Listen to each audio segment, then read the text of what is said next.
فرماتا ہے اللہ ضرور ان لوگوں کی مدد کرے گا جو اس کی مدد کریں گے، اور اللہ بڑا طاقتور اور زبردست ہے۔ اگر تم اپنی امیدوں کی تلاش میں ہو تو یاد رکھو، امید کو ڈھونڈا نہیں جاتا، امید کو قائم رکھا جاتا ہے۔ اپنے ذہن میں یہ ننھے سے بیج کی طرح ہوتی ہے، اور چند دنوں میں یہ بیج زمین کی مٹی سے باہر نکل جاتا ہے، مگر یاد رکھو کہ اس کو درخت بننے میں تھوڑا سا وقت درکار ہوتا ہے، لیکن وہ درخت ضرور بنتا ہے۔ اللہ سے لگائی گئی امیدیں کبھی بھی رائگاں نہیں جاتی۔ یوں تو وہ دلوں کے حال جاننے والا رب ہے، مگر وہ چاہتا ہے کہ اس سے مانگا جائے، کیونکہ یہ اس کی شان ہے کہ وہ دو جہانوں کا بادشاہ ہے۔ اور یاد رکھو، جب تمہاری دعائیں اللہ سے غیبی مدد کے دروازے کھولنے والی ہوتی ہیں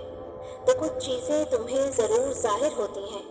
جس میں ایک چیز تو یہ ہے کہ جب تمہارے تخیلات اور تمہارے جذبات اور تمہاری خواہش نفس اس رحمان کی بتائی ہوئی روشن راہ کے مطابق ہونے لگے اور تمہاری زندگی میں ایک مثبت بدلاؤ آنا شروع ہو جائے،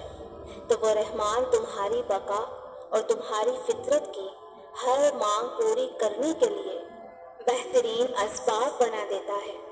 کیونکہ وہ اپنے وعدوں کا سچا ہے۔ میرا رب خود فرماتا ہے، اسی طرح ہم موسیٰ کو اس کی ماں کے پاس پلٹا لائے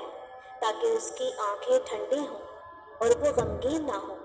اور جان لیں کہ اللہ کا وعدہ سچا ہے۔ وہ تم سے کہتا ہے،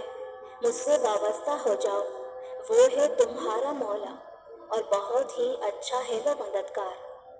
جانتے ہو وہ کون سی ایسی چیز ہے جو ظاہر کرتی ہے کہ اللہ کی غیبی مدد آنے والی ہے، کہ جب تم اس مطلب پرست دنیا میں مضطرب یا بے یقین نہیں ہوتے،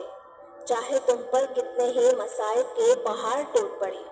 یا اللہ کے انعامات کی کتنی ہی بارش ہو رہی ہو، دونوں ہی صورتوں میں تم ثابت قدمی کے ساتھ راہ حق پر چلتے ہو اور نہ ڈگمگاتے ہو اور نہ کسی کا خوف دل میں رکھتے ہو سوائے اللہ کے۔ قرآن میں اللہ خود فرماتا ہے،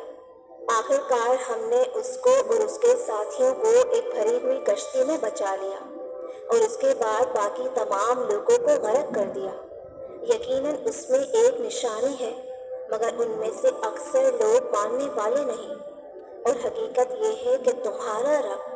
بہت زبردست بھی ہے اور رحیم بھی۔ اگر تم محسوس کرنے لگو کہ تمہارے غم تمہیں اللہ سے قریب کر کے صبر کرنا سکھا رہے ہیں،